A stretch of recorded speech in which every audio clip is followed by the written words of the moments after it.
Cristóbal Balenciaga e Eizaguirre nació en la villa de Guetaria, País Vasco, España, el 21 de enero de 1895, en el seno de una familia trabajadora. Su padre, José Balenciaga Basurto, pescador, murió víctima de un accidente cerebrovascular cuando Cristóbal tenía 11 años. Su madre, Martina Eizaguirre, figura referente para Balenciaga, era costurera y trabajaba para la familia de los marqueses de Casatorres. La marquesa de Casatorres, Micaela Elío y Magallón, era la bisabuela de Fabiola de Mora y Aragón, quien sería la futura reina de Bélgica. Desde muy joven estuvo en contacto, por tanto, con el oficio de su madre y la elegancia y buen gusto de la marquesa, que contribuyó a alentar su talento y se convertiría en una de sus primeras clientas y su mecenas. La marquesa se sintió conmovida ante las ansias que tenía el joven por aprender el oficio de la moda, y cuando tenía 13 años, la aristócrata decidió plantearle un reto.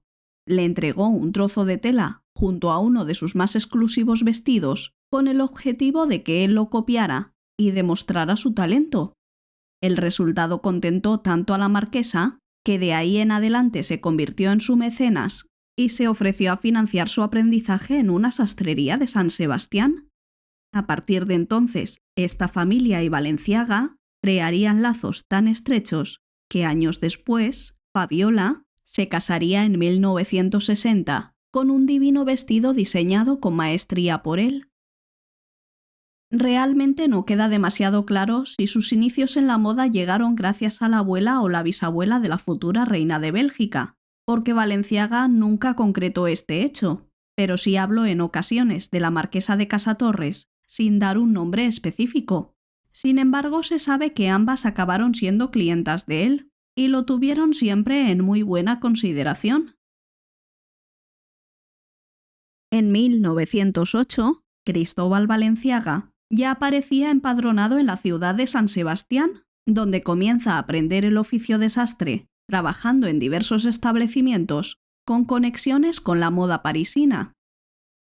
En esta época, la ciudad vivía un momento floreciente en cuanto a la actividad económica terciaria, impulsado por la presencia estacional de la corte en verano y el fenómeno turístico en la costa vasca. En 1917 se decidió a abrir su taller bajo el simple nombre de C. Balenciaga, el cual se encontraba en la Avenida de la Libertad número 2 de San Sebastián. Con la ayuda de dos de sus hermanas, ambas comerciantes, Benita y Daniela, y en relativo poco tiempo fue ganando un prestigio que le reportó clientela procedente de la alta aristocracia y la realeza, y le permitió expandir el negocio creando un segundo taller. Ahora la empresa se llamaba Balenciaga y Compañía, lo que sugiere que sus primeras colecciones, gracias a la financiación de sus hermanas, fueron un éxito. La asociación con sus hermanas duró 6 años.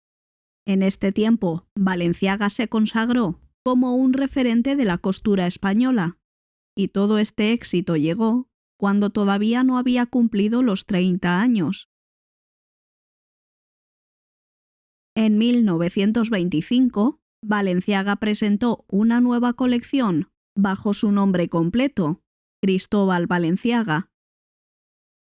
Son pocos los diseños de Balenciaga que se conservan de este periodo, pero para entonces la reina María Cristina y otras señoras de la corte vestían con la firma Balenciaga.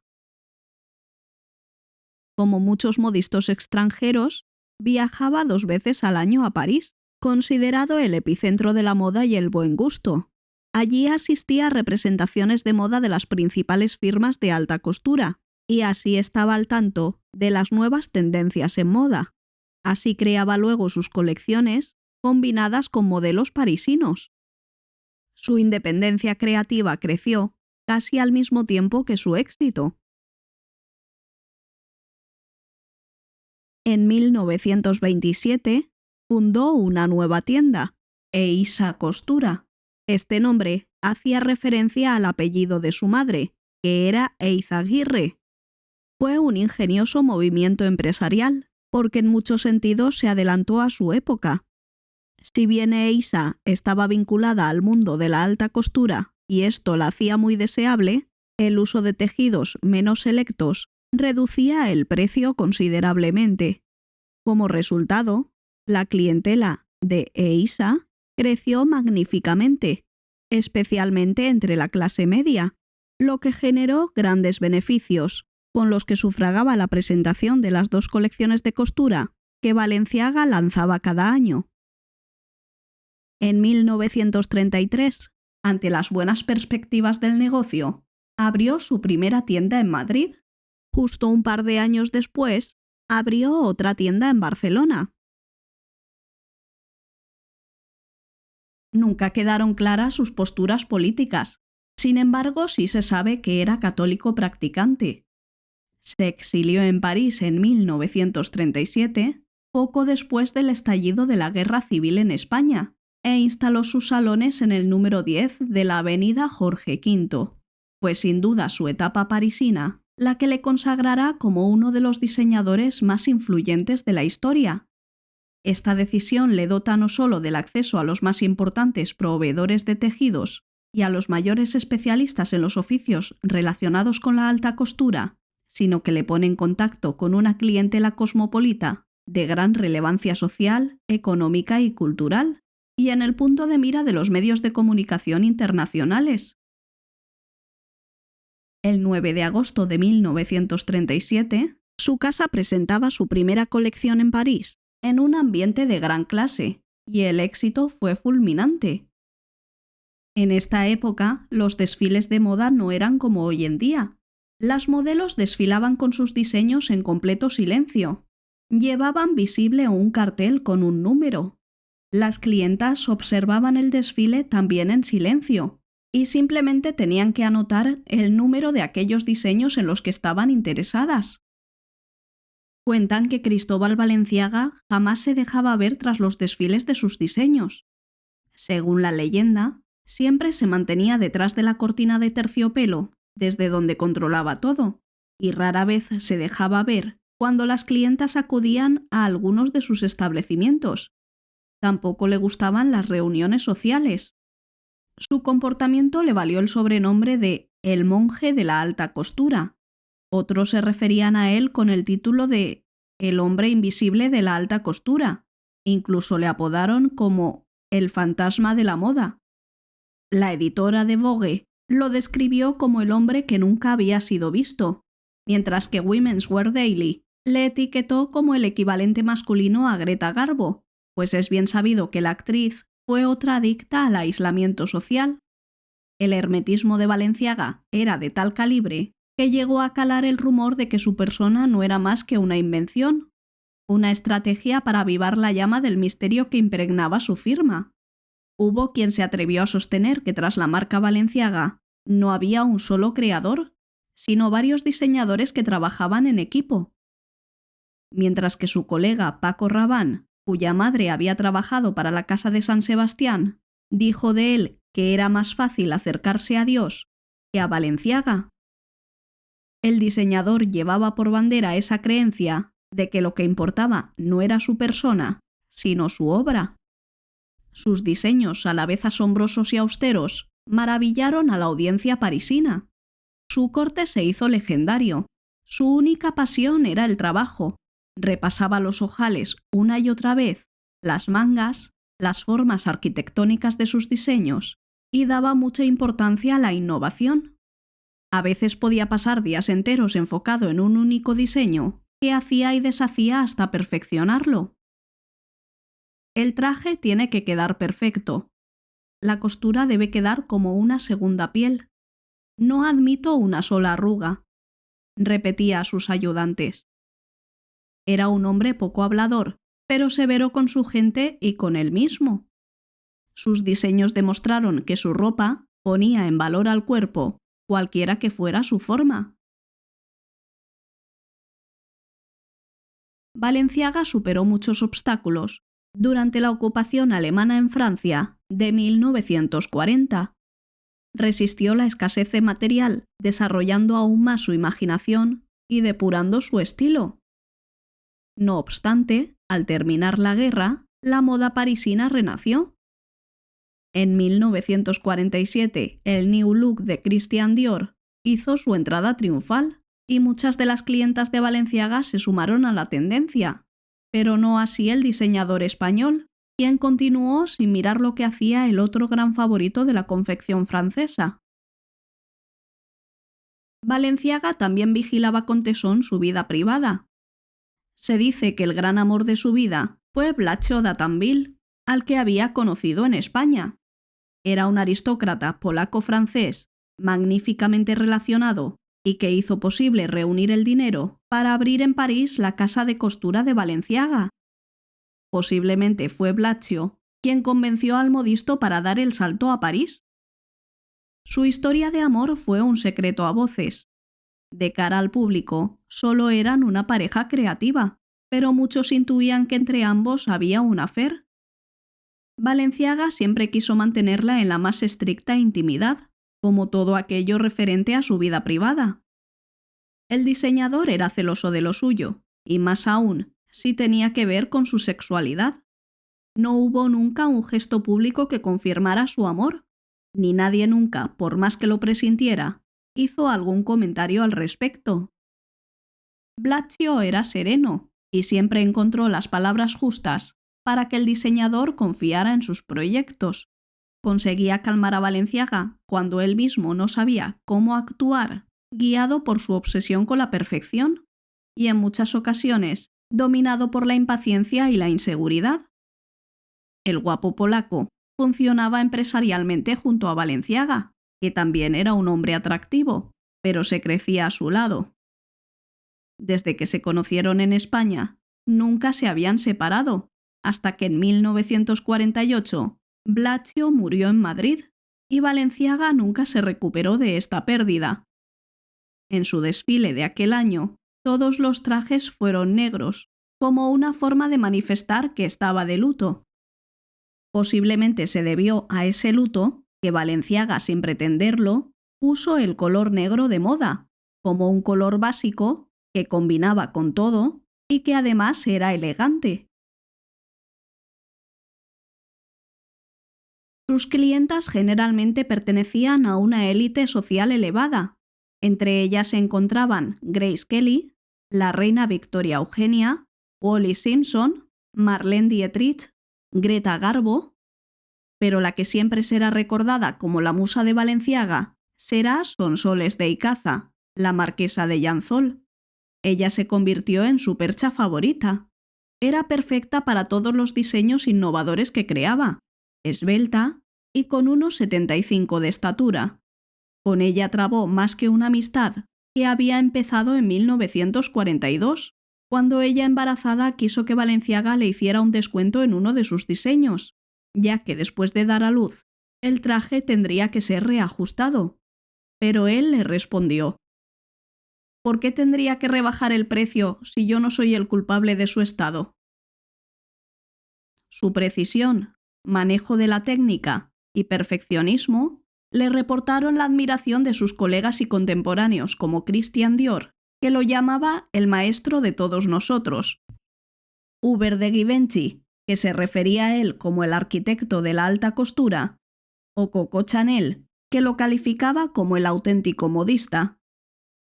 Naturalmente, las relaciones entre Chanel, Dior y Balenciaga discurrieron entre sentimientos contrapuestos de amistad, de rivalidad, de admiración y de envidia. Los tres se conocían perfectamente, pero más difícil fue la relación de Chanel con Balenciaga, ya que la amistad y el respeto mutuo no impidieron ni ciertos celos profesionales por parte de la modista francesa, ni una sonada ruptura que fue definitiva.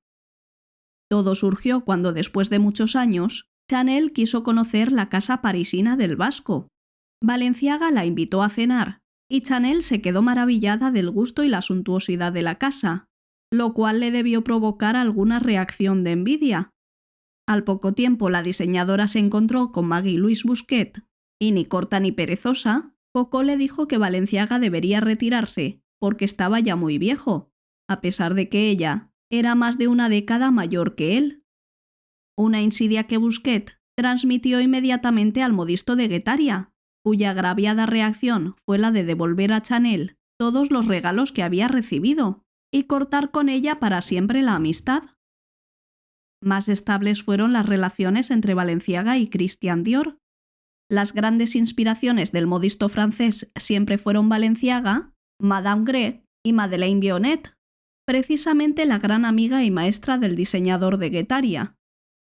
En público, Dior siempre manifestaba su admiración por Balenciaga, dejando frases tan famosas como «Nosotros hacemos lo que podemos con los tejidos. Balenciaga hace lo que quiere». Si bien en privado, también daba a entender un cierto sentimiento de envidia. Fue la capacidad innovadora de Balenciaga, en sutil y constante evolución, su conocimiento de los tejidos, su sentido de la proporción y la medida, su visión e interpretación del cuerpo femenino, que lo consagraron como uno de los diseñadores más influyentes de todos los tiempos. En su evolución creativa, Balenciaga investiga, experimenta, introduce y perfecciona diferentes líneas que alteran la silueta femenina imperante, alejándose de los cánones socioculturales del momento. Resumiendo, comprendió el cuerpo de la mujer. La idea era adaptar prendas a cuerpos que mayoritariamente no siempre son perfectos, y no el cuerpo a la prenda. Su lema fue: «Dame un cuerpo imperfecto y lo haré perfecto». Introdujo gradualmente mayores grados de abstracción, consiguiendo que las miradas se centrasen en otras partes del cuerpo, disimulando los defectos. Se focalizaba en la espalda, desdibujaba la cintura, generaba volúmenes y simplificaba los cortes, consiguiendo la feminidad de la mujer sin perder elegancia y buen gusto. Digamos que fue el primero en innovar en formas y en el corte, con claras inspiraciones en el barroco español, en el paisaje y el paisanaje vasco. Lo cierto es que las mujeres lo adoraban y lucían sus modelos en cenas, bailes, carreras de caballos o estrenos de teatro a los que él no asistía. El éxito no lo mareaba, ni lo seducía la pompa o la suntuosidad. Por esta razón, se negó a aceptar los jugosos contratos que le ofrecían para sacar provecho de su nombre en Estados Unidos.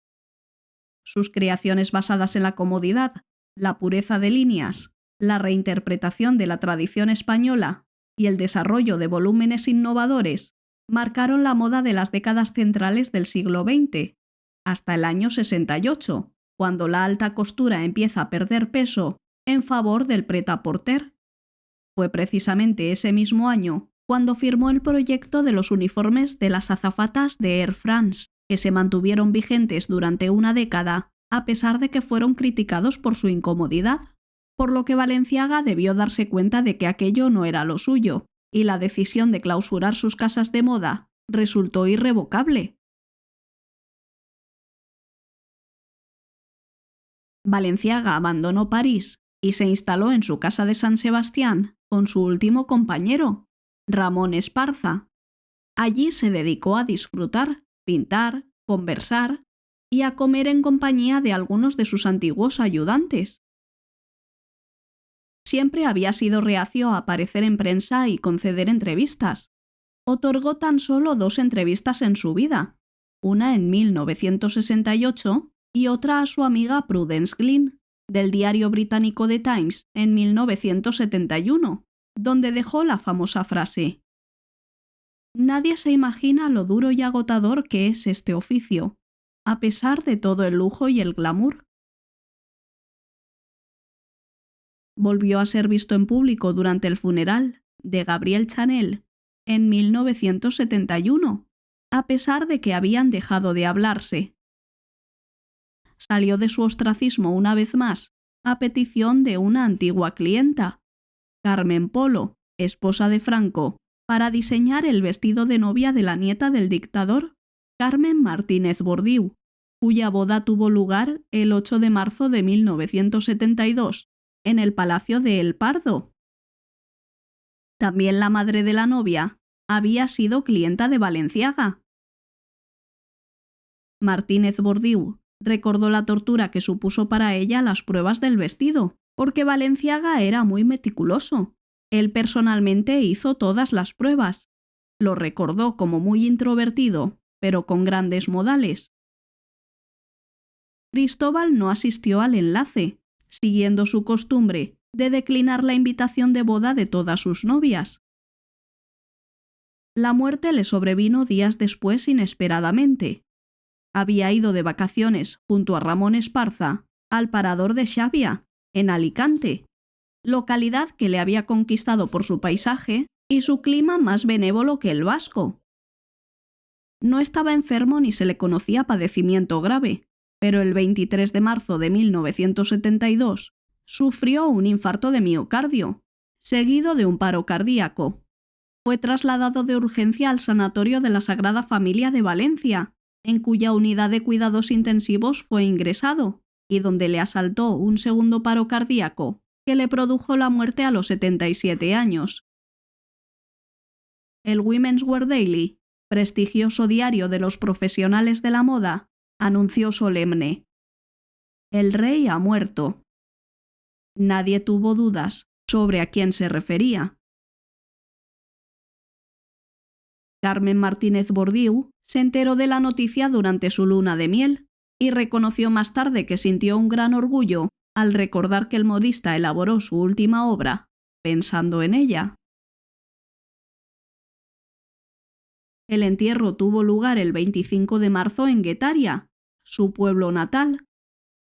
Desde entonces, cada 23 de marzo, se depositan flores blancas en el panteón, en el que el modista descansa, junto a otros miembros de su familia. La lápida de granito negro, coronada con una cruz bajo la que yacen los restos de Balenciaga, es tan sobria como lo fue su trayectoria vital. El hombre que triunfó a lo grande en París, el mismo que vistió a aristócratas, multimillonarias y actrices, está hoy enterrado al lado de hombres y mujeres de su pueblo. Allí, en su localidad natal, se inauguró en 2011 un museo dedicado a su figura, que actualmente alberga más de 5.000 piezas entre vestidos, sombreros, fotografías, bocetos. El edificio del museo está anexo al Palacio de Aldamar, en el que empezó todo. Siempre prefirió ceder todo el protagonismo a sus creaciones, por ello su figura se convirtió en un auténtico enigma. Para él, era más importante el prestigio que la fama, y siempre decía: «El prestigio queda, la fama es efímera».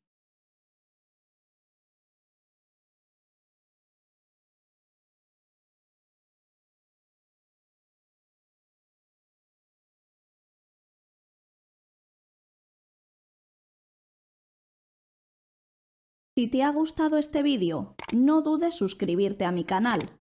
Activa la campanita para ser notificado cada vez que haga una nueva publicación.